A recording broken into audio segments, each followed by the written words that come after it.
मैं तो बहुत हैरान हो गया। आखिर तुम कौन हो? मालिक, सही समय आने पर मैं आपको बता दूंगा कि मैं कौन हूँ। अभी सही समय नहीं है। खैर, मैं आपके कष्टों को दूर करने के लिए एक उपाय बताता हूँ। आप वही करना जो मैं आपको बता रहा हूँ। मेरे उपाय से आपके रुपए पैसे की समस्या का समाधान हो जाएगा। एक गांव में देवदत्त नाम का एक पंडित रहा करता था। देवदत्त का इस दुनिया में अपना कोई नहीं था, इसलिए देवदत्त को धन संपत्ति जोड़ने की कोई चिंता नहीं थी। 2 वक्त का खाना देवदत्त को बड़े आराम से मिल जाया करता। पंडित देवदत्त का जीवन इसी तरह से बीत रहा था। फिर एक दिन, वैसे अभी तो मैं लोगों के घर जाकर पूजा पाठ करवा कर अपना गुजर बसर कर लेता हूँ, लेकिन जब मैं बूढ़ा हो जाऊंगा तो बुढ़ापे के लिए कुछ धन की तो आवश्यकता पड़ेगी ही। वैसे भी मेरी देखरेख करने वाला मेरा इस दुनिया में कोई भी नहीं है, तो बुढ़ापे में धन ही सहारा बनेगा। इसलिए मेरी भलाई तो इसी में है कि मैं आज से ही अपने भविष्य के बारे में सोचूं, नहीं तो बुढ़ापे में दर दर की ठोकरें खाना पड़ेगा। आखिर बुढ़ापे में मुझे कौन बैठाकर खिलाएगा? ऐसा सोचकर पंडित देवदत्त अब हर दिन सुबह होते ही घर से निकल जाता और लोगों के यहाँ घर में पूजा पाठ करवाता। उसके बदले में जो भी उसे धन, अनाज या राशन मिलता वह उसे घर ले आता।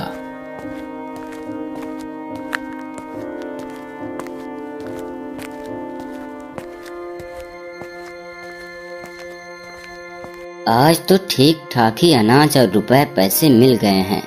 कुछ अनाज अपने पास रख लेता हूँ और कुछ अनाज बाजार जाकर बेच देता हूँ। उससे रुपए मिल जाएंगे तो बुढ़ापे में काम आएंगे।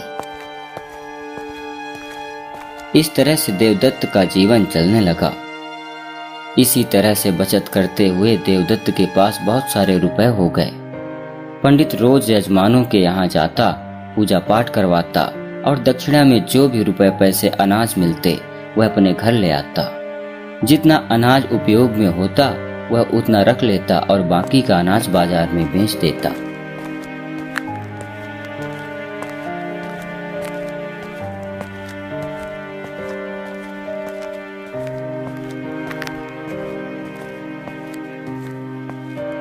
पंडित जी प्रणाम।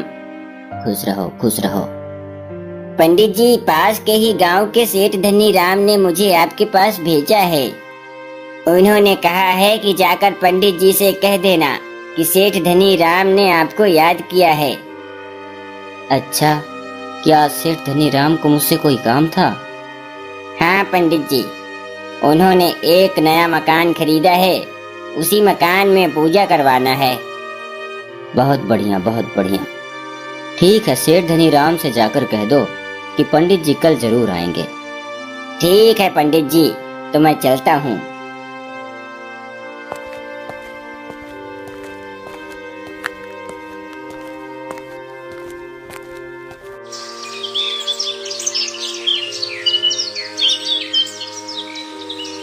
अगले दिन पंडित सेठ के यहाँ चल देता है। चलते चलते पंडित दूसरे गांव पहुंच जाता है। तभी, अरे ओ पंडित जी, जरा मेरी भी बात सुन लीजिए। कहो मैया, क्या कहना चाहती हो? मैं तुम्हारी क्या सेवा कर सकता हूँ? मेरे लायक कोई काम हो तो बताओ। पंडित जी, कुछ दिन पहले ही मेरी गाय मर गई। रात को अजीब अजीब से सपने भी आते हैं, तो मैं सोच रही थी कि घर में पूजन करवा लूं। ये तो बहुत अच्छी बात है माई। तो मैं यह कह रही थी कि आप ही मेरे घर में पूजा करवा देते। इसमें कौन सी बड़ी बात है माई? पूजा पाठ, हवन इत्यादि यह तो मेरा दिन प्रतिदिन का काम है। ठीक है माई, तुम पूजा पाठ करने की सामग्री एकत्रित करो। लेकिन पंडित जी, मैं एक गरीब बुढ़िया हूँ और मेरा इस दुनिया में कोई नहीं है जो कमाकर मेरा भरण पोषण करे, इसलिए मैं आपको बहुत सारी दान दक्षिणा नहीं दे सकती। कोई बात नहीं माई, तुम दान दक्षिणा की बिल्कुल भी चिंता मत करो। तुम प्रेम से जो भी रूखा सूखा मुझे दान दक्षिणा में दे दोगी वह मैं ले लूंगा। इस तरह से बूढ़ी माई ने पूजा पाठ की सामग्री को जल्द ही इकट्ठा किया और पंडित देवदत्त ने बूढ़ी माई के घर पूजा पाठ करवाया।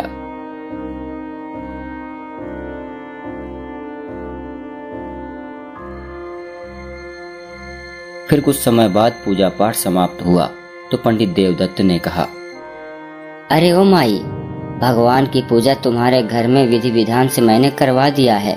अब मुझे यहाँ से जाना होगा।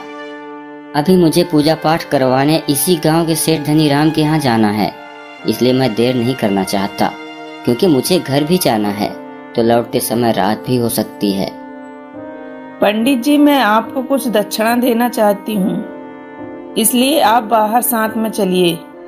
फिर पंडित देवदत्त और बूढ़ी माई बाहर आते हैं। फिर बूढ़ी माई कहती है, पंडित जी, मेरे पास दान दक्षिणा देने के लिए रुपए पैसे सोना चांदी नहीं है, लेकिन मैं आपको यह बछड़ा दक्षिणा में दे रही हूँ। यह उसी गाय का बछड़ा है जो कुछ दिन पहले ही मर गई। कृपया आप इस बछड़े को स्वीकार करिए। अरे माई, मैं इस बछड़े का क्या करूँगा? यह मेरे किसी काम का नहीं है। पंडित जी, ऐसा मत कहिए। आप इस बछड़े को ले जाइए, इसे पालिए पोसिए, यह बड़ा होकर एक दिन जरूर आपके काम आएगा। वैसे भी मैं असहाय बुढ़िया हूँ, मैं इस बछड़े की देखभाल करने में असमर्थ हूँ। पंडित जी, मुझ गरीब की अवस्था देखकर आप मुझ बुढ़िया पर दया कीजिए और कृपया करके दक्षिणा पर आप इस बछड़े को ले जाइए। बुढ़िया के बार बार निवेदन करने पर पंडित देवदत्त बुढ़िया की बातों को मान गए। वह सोचने लगे, वैसे भी मैं अकेला ही रहता हूँ, एक से भले तो हो जाएंगे। घर पर अगर यह बछड़ा रहेगा तो इसकी देखभाल करूँगा और अकेलापन भी मुझे महसूस नहीं होगा। वैसे भी यह बछड़ा कौन सा मुझसे कपड़ा, सोने, चांदी, रुपए, पैसे, धन संपत्ति मांगेगा, और कौन सा यह खाने में तरह तरह के व्यंजन खाएगा, घास फूस तो खाएगा। इसे ले ही चलता हूँ। ठीक है माई, तुम कहती हो तो मैं इस बछड़े को स्वीकार करता हूँ, लेकिन मुझे अभी सेठ धनीराम के यहाँ पूजा पाठ करवाना है। मैं वहाँ से खाली होकर आऊँगा और जाते समय मैं इस बछड़े को लेते जाऊँगा। इस तरह से कहकर पंडित देवदत्त सेठ धनीराम के यहाँ चले गए और शाम होने से पहले ही आकर उस बछड़े को लेकर घर चल दिए।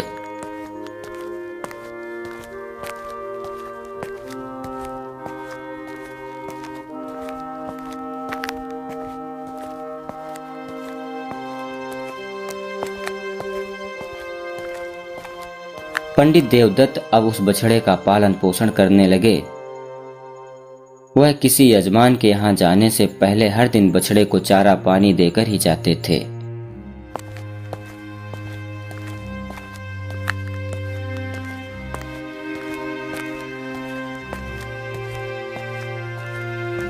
और शाम को लौटते समय किसी से घास तो किसी से भूसा मांगकर बछड़े के लिए लाया करते थे।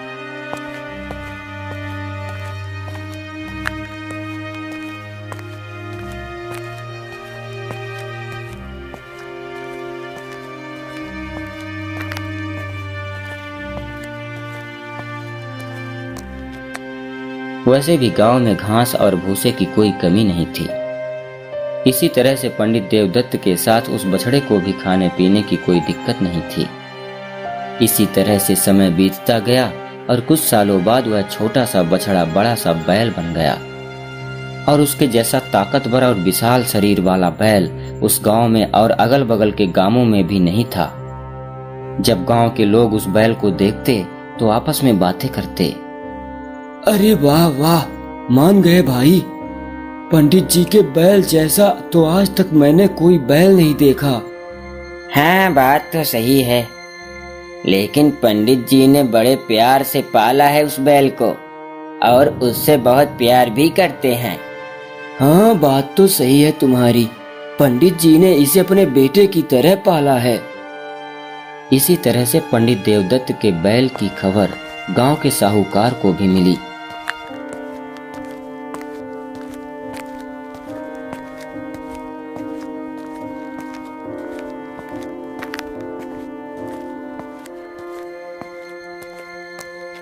मैं सच कह रहा हूँ साहूकार जी, पंडित देवदत्त के बैल जैसा बैल मैंने अपने जीवन में कभी नहीं देखा। वह बहुत ही शक्तिशाली है। साहूकार को जब यह पता चला कि पंडित देवदत्त के बैल जैसा शक्तिशाली बैल गांव में क्या पूरे राज्य में नहीं है, तो साहूकार ने पंडित से वह बैल खरीदने का निश्चय किया। साहूकार पंडित देवदत्त के पास बैल खरीदने के लिए चल दिया।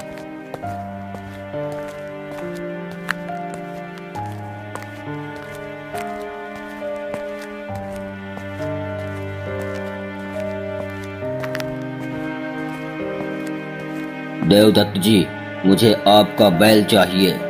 मैं आपको मुंह मांगी कीमत आपके बैल की दे सकता हूँ। साहूकार जी, मैं जानता हूँ कि आपके पास रुपए पैसे की कोई कमी नहीं है, लेकिन मैं अपने बैल को बेटे की तरह मानता हूँ और कोई भी पिता अपने बेटे का सौदा नहीं करता। मेरा बेटा बिकाऊ नहीं है।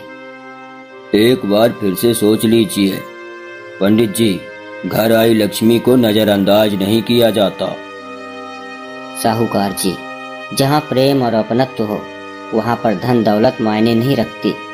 आप मुझे चाहे अपनी सारी संपत्ति भी दे दीजिए, लेकिन तब भी मैं अपने पुत्र समान बैल को आपको नहीं दूंगा। पंडित देवदत्त की ऐसी बातों को सुनकर साहूकार मन ही मन बहुत क्रोधित हुआ और वह साहूकार पंडित देवदत्त से जलने लगा और वहां से अपने घर चला आया। पंडित देवदत्त, अगर वह बैल मेरे पास नहीं रहेगा तो मैं उस बैल को भी तुम्हारे पास भी रहने नहीं दूंगा। इस तरह से साहूकार पंडित देवदत्त से उसके बैल को अलग करने की योजना बनाने लगा। फिर अगले दिन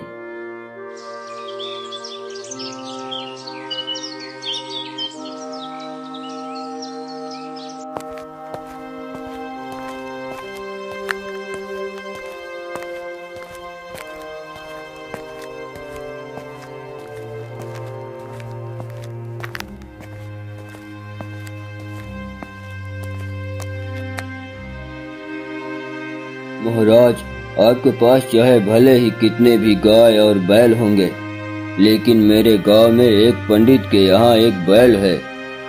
ऐसा बैल आपने अपने जीवन में कभी नहीं देखा होगा। बहुत ही बलवान है। गठीले शरीर का वह बैल बहुत ही अद्भुत है।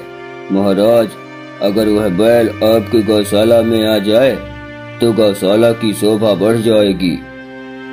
अगर ऐसी बात है तो ठीक है। सिपाहियों, जाओ और पंडित को दरबार में बुला कर लाओ। राजा का आदेश पाकर सिपाही पंडित देवदत्त के पास चल देते हैं।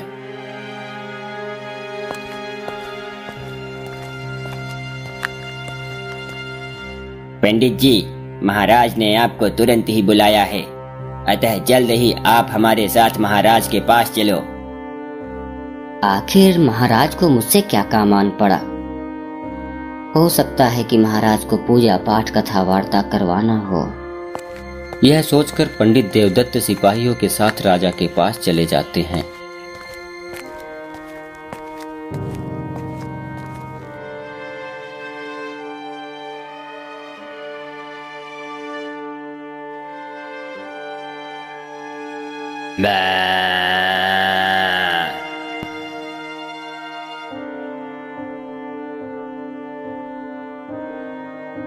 पंडित देवदत्त जी, मैंने सुना है कि आपके पास एक अद्भुत बैल है और वह बड़ा ही शक्तिशाली है। मैं यह चाहता हूँ कि उस बैल को आप मुझे बेच दो। आप उसकी कीमत बताओ, उसके बदले में मैं आपको सोने की मोहरे, हीरे, जवाहरात आदि दे सकता हूँ।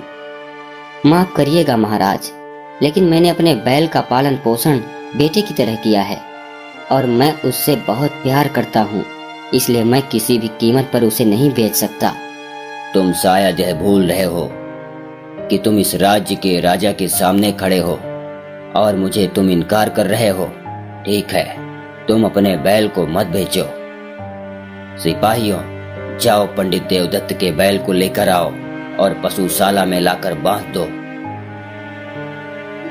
यह अन्याय है महाराज, ऐसा मत करिए। मैंने उसे बेटे की तरह पाला है। ऐसा अधर्म मत करिए महाराज, यह गलत है महाराज, ऐसा न्याय मत करिए। पंडित देवदत्त राजा के सामने गिड़गिड़ाता रहा, लेकिन राजा ने पंडित की एक ना सुनी और सैनिक देवदत्त के बैल को लेने के लिए चले गए और कुछ देर में ही सैनिक बैल को लेकर आ गए और पशुशाला में बांध दिए।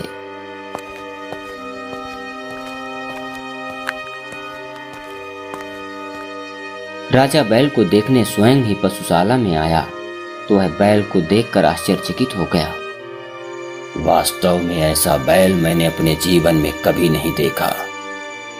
सिपाहियों, इस बैल का ख्याल अच्छे से रखना और इसके खाने पीने में कोई भी कमी नहीं होनी चाहिए। इतना कहकर राजा वहां से चला गया।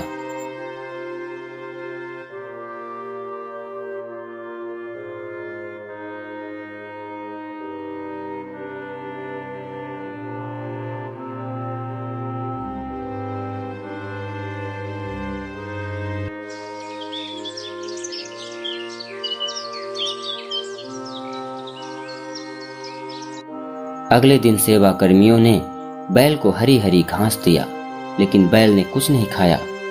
वह खाना पानी सब कुछ छोड़ चुका था।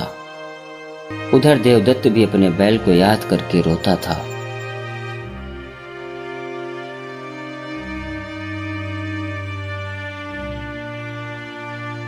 सेवाकारों ने बैल को खिलाने पिलाने का बहुत प्रयास किया, लेकिन उनका प्रयास असफल रहा।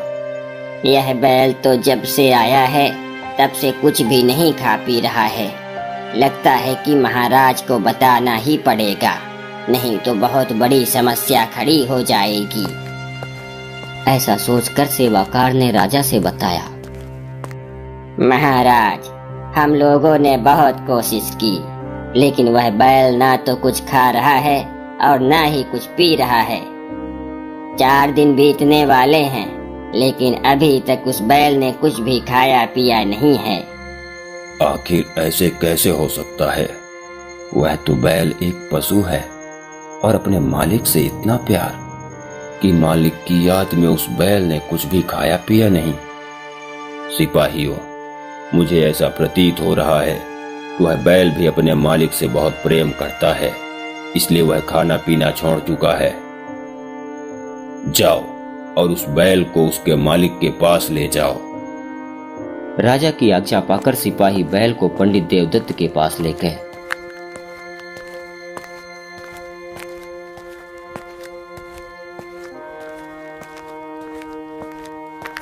और एक सिपाही ने कहा, पंडित जी, महाराज ने आपके बैल को आपको वापस कर दिया है। महाराज ने कहा है कि जितना प्रेम आप इस बैल से करते हो, उतना ही प्रेम यह बैल आपसे भी करता है। यह आपसे बिछड़कर 4 दिनों से कुछ भी खाया पिया नहीं है, इसलिए इसका ख्याल आप ही रख सकते हैं। ऐसा सुनकर पंडित देवदत्त बहुत खुश हुआ, क्योंकि उसे अपना बेटा मिल चुका था। बैल भी अपने मालिक को पाकर बहुत खुश हुआ। देवदत्त ने बैल को दाना पानी दिया और पुनः बैल खाने पीने लगा। पंडित देवदत्त और उसके बैल के चर्चे अब दूर दूर तक फैलने लगे। अरे, मैंने सुना कि राजा ने पंडित देवदत्त के बैल को वापस कर दिया। वह बड़ा स्वामी भक्त बैल है, अपने मालिक से बहुत प्रेम करता है। अरे, मैंने तो यह भी सुना था कि राजा ने जोर जबरदस्ती करके पंडित के बैल को हड़प लिया था, लेकिन वह बैल अपने मालिक से बिछड़कर कुछ भी नहीं खा पी रहा था, इसीलिए तो राजा ने उसे वापस कर दिया। हमें तो ऐसा लगता है कि उन दोनों का साथ पिछले जन्म का है।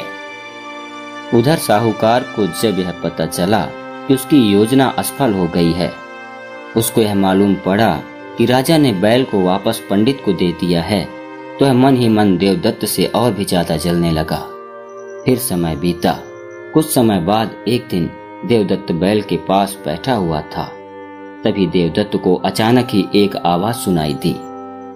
मालिक, आप मेरा इतना अच्छा ख्याल रखते हैं और आप मुझे अपना बेटा मानते हैं, इसलिए मैं भी आपकी सहायता करना चाहता हूँ।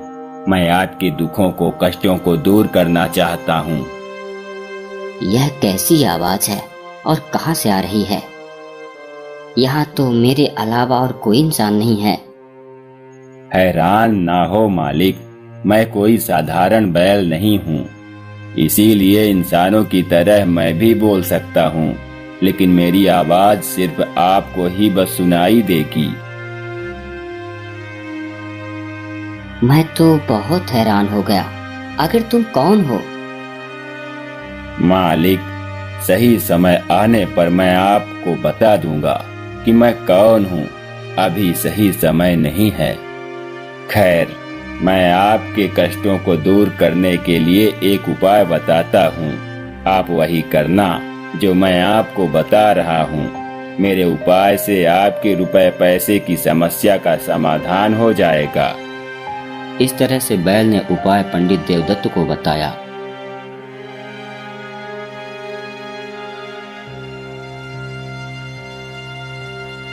वाह, उपाय तो तुम्हारा बहुत अच्छा है, लेकिन कहीं ऐसा ना हो कि मैं खुद ही इसमें फंस जाऊं। आप चिंता ना करिए मालिक, आप मुझ पर विश्वास रखकर यह उपाय करिए। ठीक है, तुम्हारे कहने पर मैं यह उपाय जरूर करूंगा।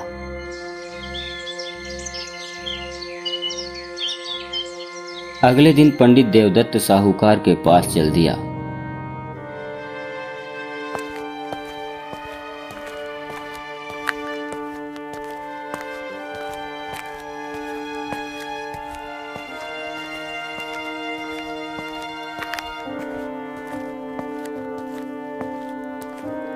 कुछ देर बाद पहुंचकर पंडित ने कहा, साहूकार जी, मैं सोच रहा था कि एक बैल मैं आपके पास से खरीद लूं, क्योंकि मेरे पास एक बैल है और एक बैल मैं आपसे खरीद लूंगा तो मेरे पास 2 बैल हो जाएंगे और मैं उन दोनों बैलों से फिर खेती किसानी का काम कर सकता हूँ।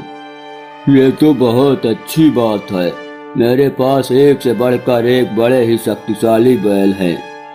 कुछ भी हो साहूकार जी, मेरे बैल से शक्तिशाली बैल आपके पास नहीं है। मेरा बैल तो इतना शक्तिशाली है कि 10 बैलगाड़ियों को अकेले ही खींच सकता है। माना कि तुम्हारा बैल शक्तिशाली है, लेकिन यह संभव नहीं है कि वह 10 बैलगाड़ियों को अकेले ही खींच पाए। और खींचना तो दूर की बात है, वह उन बैलगाड़ियों को हिला भी नहीं सकेगा।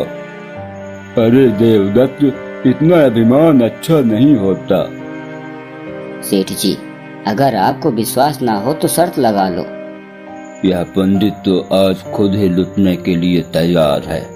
इसकी बुद्धि भ्रष्ट हो गई है। आज अच्छा मौका है, इसी के जाल में इसी को फंसा दूंगा। ये भी क्या याद रखेगा। ऐसा सोचने के बाद साहूकार ने कहा, तो ठीक है पंडित जी, तो फिर शर्त यह रही कि अगर शर्त आप जीत जाते हो तो मैं आपको 2000 सोने के सिक्के दूंगा। लेकिन ध्यान रहे, अगर ये तुम्हारा बैल 10 बैलगाड़ियों को न खींच पाया और तुम शर्त हार गए तो फिर तुम मुझे 2000 सोने के सिक्के दोगे और साथ में ही यह बैल हमेशा के लिए तुम मुझे दे दोगे। बोलो पंडित, मंजूर है ना? हाँ सेठ जी, मुझे आपकी यह शर्त मंजूर है और कल पूरे गांव के सामने मेरा बैल शर्त को जितवा कर दिखाएगा।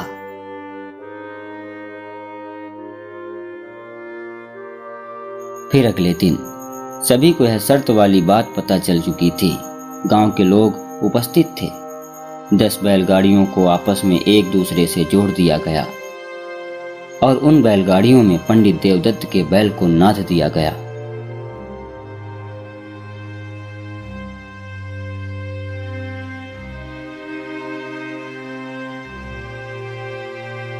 सभी लोग यह देखने को उत्सुक थे कि आखिर देवदत्त शर्त जीतेगा या फिर साहूकार शर्त जीतेगा। तभी बैल ने अपनी ताकत लगाई और 10 भारी भरकम बैलगाड़ियों को एक साथ खींच ले चला और बहुत दूर तक खींच कर ले गया।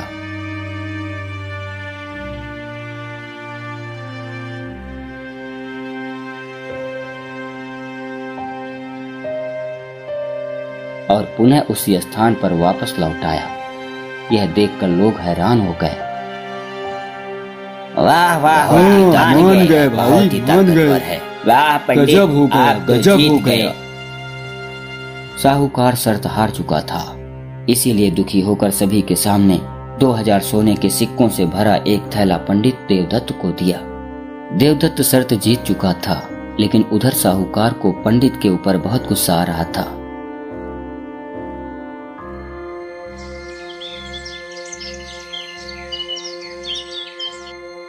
सुनो, मैं तुम लोगों को 50-50 सोने के सिक्के दूंगा। बदले में तुम लोग पंडित के बैल को मार डालो। अरे तुम चिंता मत करो सेठ, तुम्हारा काम हो जाएगा। बस तुम सोने के सिक्के तैयार रखना। इतना कहकर वह लोग बैल को मारने के इरादे से पंडित के बैल के पास गए, लेकिन सब कुछ उल्टा हो गया। बैल ने ही सभी गुंडों को जमकर मारा।